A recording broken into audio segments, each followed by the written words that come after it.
तर आणखी एक महत्त्वाची बातमी, आज राज्यातील सर्व कृषी उत्पन्न बाजार समित्या बंद राहणार आहेत। कृषी उत्पन्न बाजार समितीमधील विविध प्रश्नांवरती चर्चा करण्यासाठी राज्यस्तरीय परिषद आयोजित करण्यात आली होती।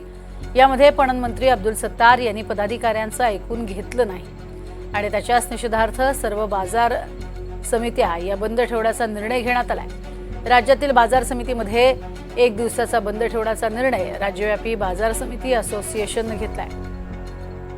संपाला संपूर्ण राज्यातील बाजार समित्यांमधील भाजीपाला आणि भुसार मालाचा लिलाव बंद ठेवून आंदोलन करण्यात येणार आहे, पाठिंबा दिला जातोय। या आंदोलनासाठी राज्यातील लहान मोठ्या सर्व बाजार समित्या या आज बंदच राहतील।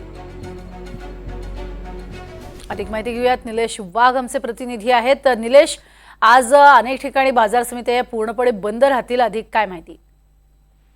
नक्कीच प्रज्ञा, आपण जर बघितलं तर राज्यामध्ये ज्या बाजार समित्या ज्या आहेत त्या आज विविध मागण्यांसाठी बंद ठेवण्यात आल्या आहे। त्याचा सर्वाधिक फटका जो तो नाशिक जिल्ह्यातल्या कांदा उत्पादकांना बसतोय। नाशिकचे लासलगाव, मनमाड जवळपास 15 बाजार समित्या ज्या आहेत त्या देखील या ठिकाणी बंद असणार आहे आणि त्या आंदोलनाचा शेतकऱ्यांना फटका बसतोय। प्रज्ञा, नक्कीच, पण त्याचबरोबर आपण जर बघितलं तर या बाजार समित्या किती काळासाठी बंद राहणार हे पाहणे तितकंच महत्त्वाचं ठरणार आहे। तुर्तास धन्यवाद या संपूर्ण माहितीसाठी निलेश।